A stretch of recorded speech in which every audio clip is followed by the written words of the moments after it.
What's going on, guys? Welcome back. So this video is going to be about doing an install for the Muller Power Clutch 2.0.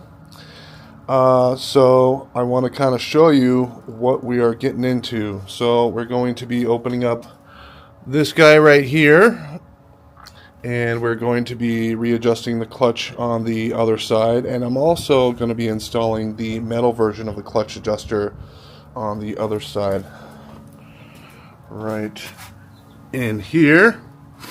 So check this out. This is what we got. I actually have two products. Originally I was going to go with the Advanblack version because it's half the price, but then I started thinking and I started watching some videos, and I decided to pick this up as well, the Power Clutch 2.0. The reason being is that it comes with this whole metal assembly for the clutch adjuster, so it gets rid of all of that plastic crap that comes with the bike that eventually does fail. And but right now we have the unique opportunity to kind of compare the two, since I have both. And they both do the same thing. It's supposed to reduce the clutch pull by up to 45%. And I think that's going to be really helpful because I've got shorty levers. So these guys, you know, I'm only pulling these with one or two fingers. So if I can get a little extra help in that regard, then I'm going to jump on it and do it. So let's jump right into this. All right. Look at this. And I will shoot a video comparing actually the three. It's going to compare the Advanblack clutch saver, the Power Clutch 2.0, as well as the stock clutch ramp. Alright, and let's get to it. Alright, we are coming at you with another voiceover, courtesy of me wanting to listen to music while I do the work. So, here we go. So, we are taking out the side covers, and now I'm working at the bolts for the clutch release cover. Now, I've done this once before, and before when I did it, I had the stock exhaust. And so, me being lazy, I was able to actually do it with the stock exhaust. So, now I have an aftermarket exhaust, and I am hoping that I can be lazy again, and unfortunately, that's not the case. So the clearance everything's really tight up against the case, so unfortunately I got to take the exhaust off. But now, on the account of me still being lazy, I found out or observed that I only have to take off the rear head pipe. So that's what I'm doing. Still get to be a little lazy, but still giving myself a little extra work. Alright, so here we go, just breaking these bolts loose. And boom, that comes off. Nice and easy peasy. Alright, so we're going over to the other side, and we are going to finish replacing that clutch release adjuster thing, whatever you want to call it. I already have the upper piece that I ordered from a company called Fat Baggers, and that piece that's in there right now works really great, but one thing I did notice is that where it mates to the plastic lower bottom, it's kind of like, I don't know, the plastic is just like warping a little bit, or like, you know, so it looks like it's kind of digging in. So that's why I decided to go with this option, to make it all metal, and it turns out to be really nice. And actually, in my opinion, the Muller version of this metal adjuster piece, actually the action of it, like unscrewing and screwing, it's a lot more smoother.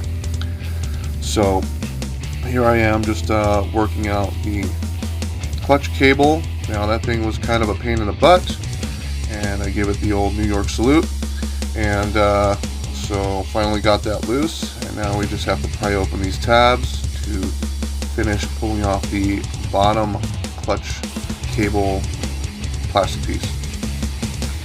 Alright, so this is me pulling off the already upgraded piece.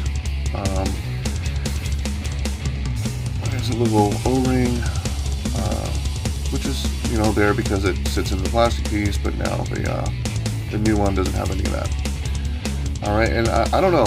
I don't know if this is anodized or if it's aluminum or if it's titanium. I wouldn't imagine it'd be titanium because it would be more expensive to produce, but it's nice and light, and I like the color, even though you'll never really see it. It gives suspicions of being titanium, but I'm pretty sure it could just be anodized aluminum. But then again, why would it be aluminum? Why would they bother anodizing it if it's something you're never going to see? So, I don't know. I'm stuck in between the two, aluminum, titanium. Both are pretty light, and both do the same thing, and it's going to serve the same purpose, and it's not going to break. So that's all that matters. So that's me getting the pick, sticking that piece back in, bending the little brass tab back in place. Nice and secure. That's good. And now we are going to go back to the clutch release case or cover.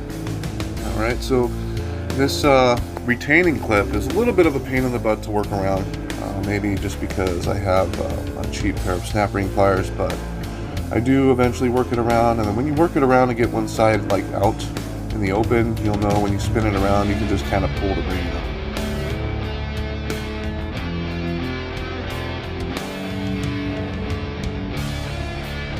There we go. That just comes right out. Super easy. The outer piece. Make sure you do not lose these ball bearings. Keep track of them. Okay, so here we are. After struggling and doing things the wrong way, I finally got the old ramp out. So, as you can see, this one on the left is the stock ramp. This is the Advanblack, and then this is the Muller Power Clutch 2.0. All right, so I'm not too sure if you guys can super see the differences, but you can kind of see how short this arm is right here as opposed to like these other ones.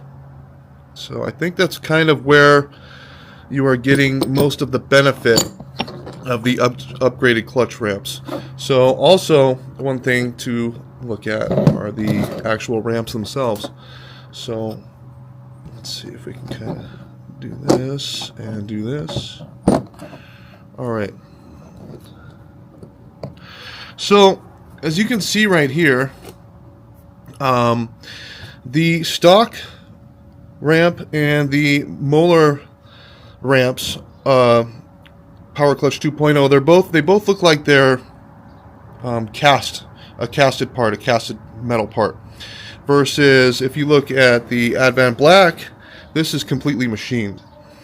So you're going to see that the ramps are going to be a little bit more clean and more sharp with the machine profile on the Advanblack versus the other two, which are going to be casted metal. Now that's not to knock the Muller, the Power Clutch, but that's just something to kind of look at and something I noticed. So another thing that you're going to notice a difference on are the actual ramps themselves. So if you look at this ramp, they're kind of shorter ramps, and I would say the depth looks about the same on all of them.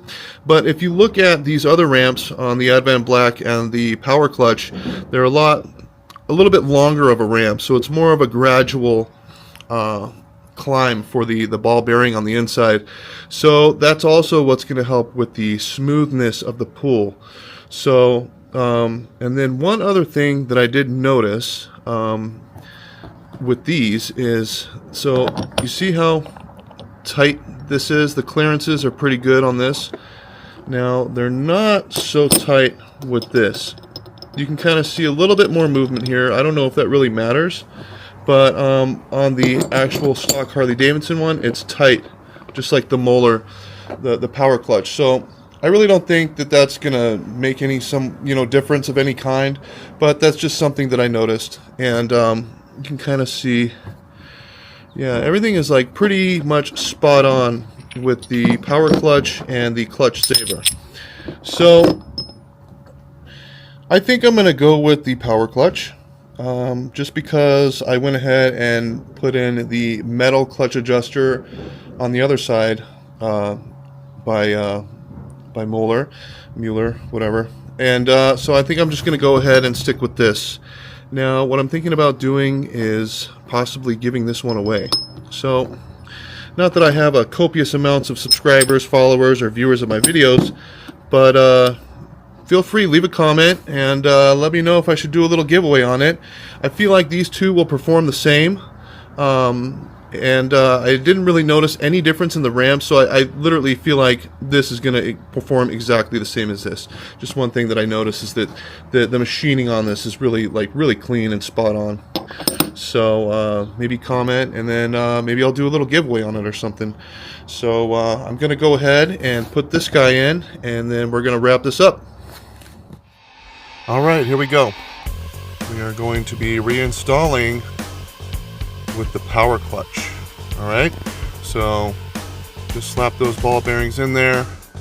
Make sure you keep track of them. They do tend to run off, not walk off, but run off. Trust me, I know from experience. So we're just getting those ball bearings properly seated in the right positions in those little ramps. And then now we are sticking the pain in the butt C-clip back in. And I will be using my crappy little snap ring pliers to fight that thing back in place, which is kind of a pain in the butt. But once you finally get that other side back in, then you can kind of work the ring around to where it needs to be seated. And there we go, success.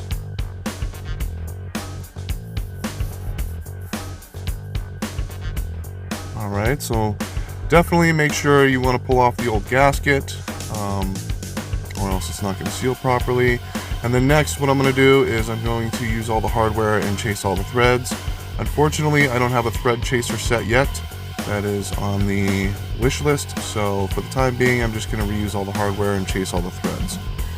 Alright, now we're just cleaning off the gasket surfaces, throwing in the new gasket, and now the cover is going back on. And I like to just snug these down before a final torquing of what I did. I'm not sure if this is the right torque specs, but these are the torque specs that I kind of found online, and I'm going to be torquing them down to 15 foot-pounds in a special pattern. And the video will slow down to kind of reflect that pattern. And what I usually like to do is I like to go like half. So I'll do like 7 or 8 foot-pounds, and then I'll go back around again and do the final torque.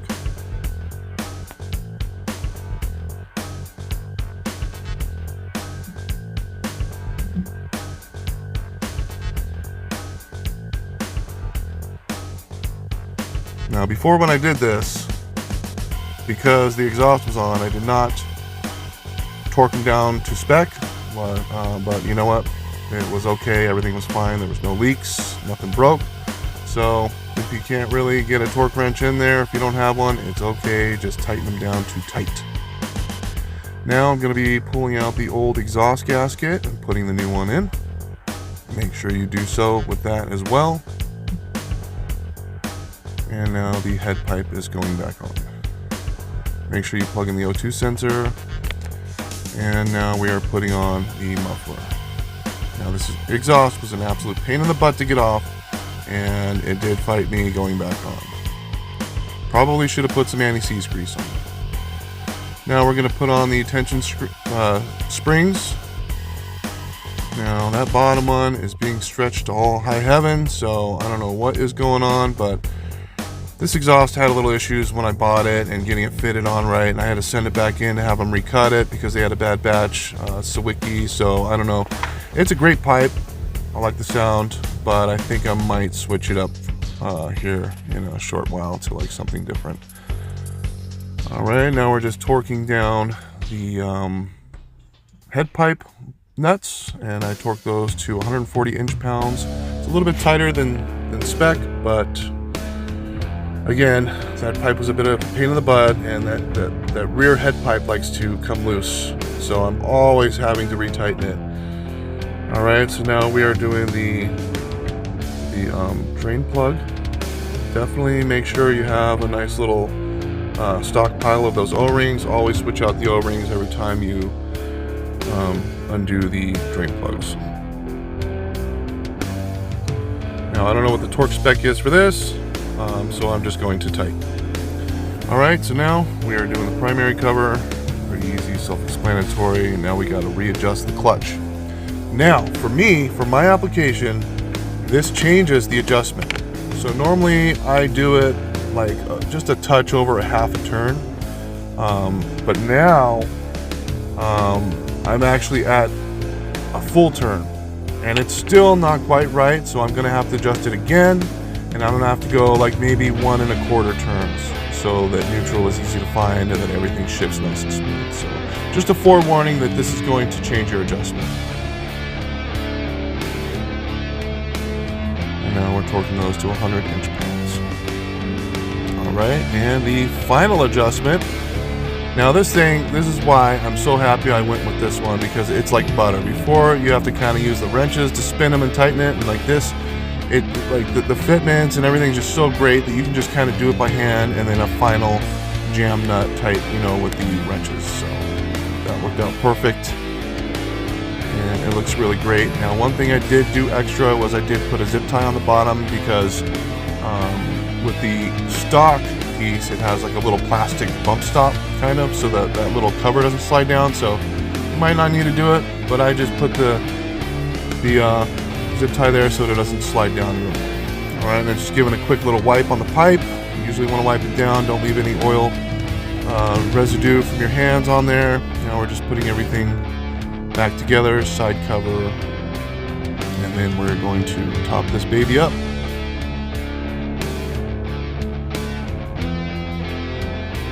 And upon riding, this thing really does make it easier to pull in your clutch. I don't know, for me, maybe it's not 40%, but it's close, and I like it. And I hope you guys enjoy the video.